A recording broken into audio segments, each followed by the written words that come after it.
Give it up. Give up that war. You know, the war that you have to really fight is the war against yourself. You have to fight a war against yourself. Now, it's not easy to look in the mirror and to change your own life. It's hard as hell. You have to take responsibility. You have to learn new things. You have to feel uncomfortable. Good, because discomfort is how we grow. That's how we become strong. If you run away from discomfort and resistance your whole life, you will always be weak. And most people don't like being uncomfortable. If you don't want to be uncomfortable, please do not pursue success, because success is a very uncomfortable feeling.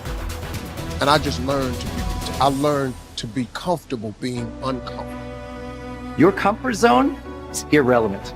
What matters is, what are you trying to do with your life?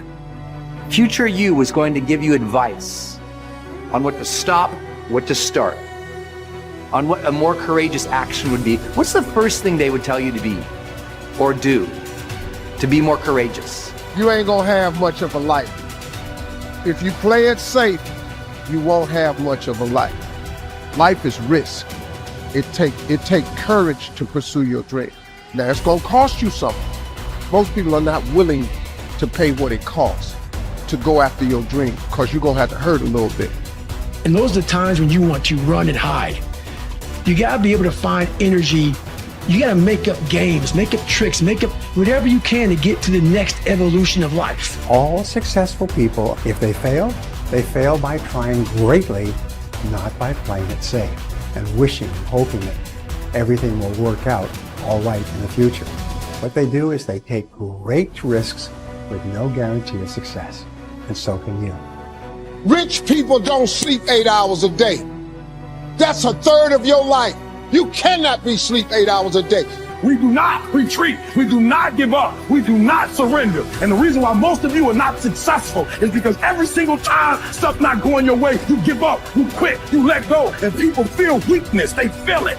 You can feel when somebody's not committed, when they're not all in, when they're not dedicated. If you want freedom, there's going to be an element of risk. There's going to have to be sacrifices made. There's going to have to be late nights, extra hours, persistence, and most importantly, growth.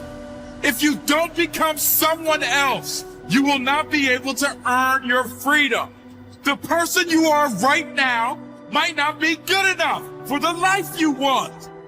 If you really want it, you're going to have to become someone else.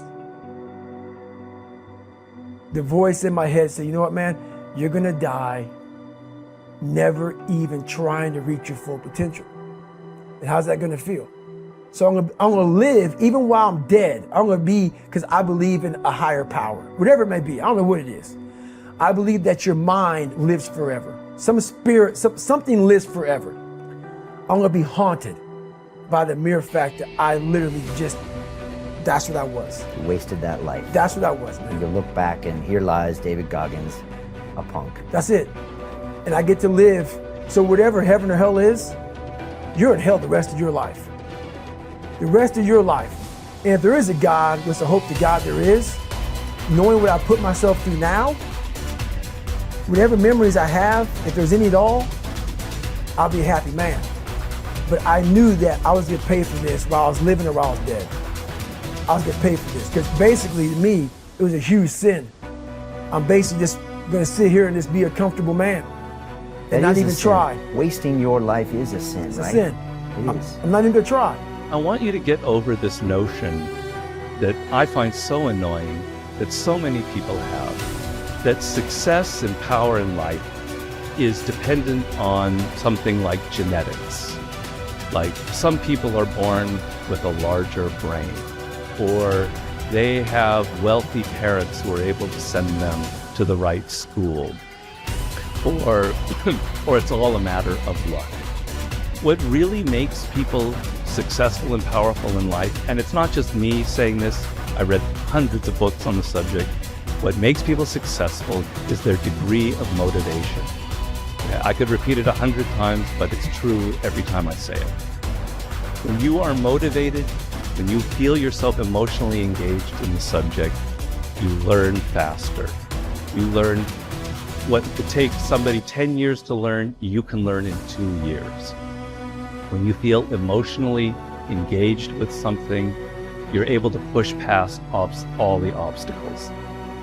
The sense that it's genetics or the size of our brain or our parents' money, you can't control any of that, obviously. And they can become kind of crutches for some people. But the amount of motivation you feel, the emotional connection you have to what you're studying or doing, that is something within your control. That is something you can choose to take. And it is, you're going to find people giving you all kinds of great advice about your careers, about where you should go, you know, your MBA, etc.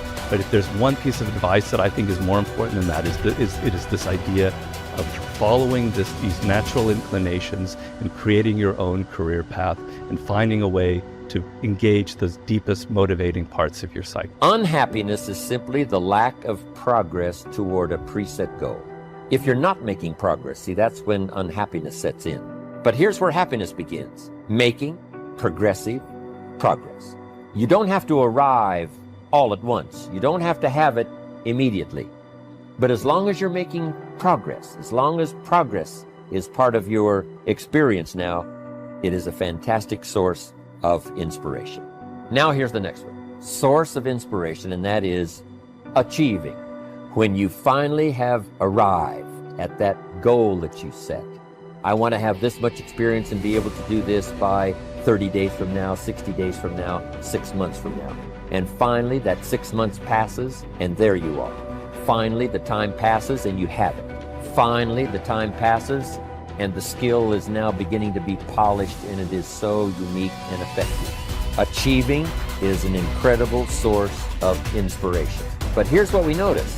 When you do achieve, whatever you set out in the beginning, where you decided and planned and you got started and you progressed, when you finally achieve, that achievement is not much more inspiration than when you decided. It's a different kind of inspiration. It's a different kind of feeling to having arrived. Knowing that you've got many other objectives to accomplish, many other places you want to go, things you want to do, the person you want to become. But at least I've got this one. You know, I've done this one. As the saying on the wall of the inner city school reads, God don't make no junk. Each person is capable of achieving excellence in some way, in some area. You have within you, right now, the ability to function at genius or exceptional levels in at least one, and perhaps several different intelligences. Your job is to find out what it could be for you. Your responsibility to yourself is to cast off all these self-limiting beliefs and accept that you are an extraordinarily capable and talented person.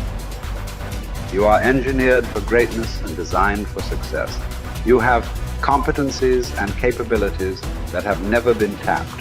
You have the ability within yourself right now to accomplish almost any goal you can set for yourself if you are willing to work long enough and hard enough to achieve it. The good news about beliefs is that all beliefs are learned. They can therefore be unlearned, especially if they are not helpful.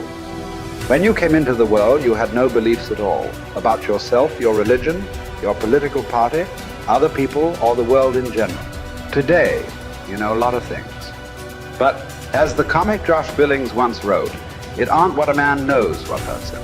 It's what he knows what aren't true. There are many things that you know about yourself that are simply not true. And these are almost always in the area of self-limiting beliefs. The starting point of unlocking more of your potential is for you to identify your self-limiting beliefs and then ask, what if they were not true at all? What if you were possessed of an extraordinary ability in an area where you didn't think you were very good at all, such as selling, entrepreneurship, public speaking, or money-making? Everywhere I go throughout the world, I have taught these principles to many tens of thousands of people.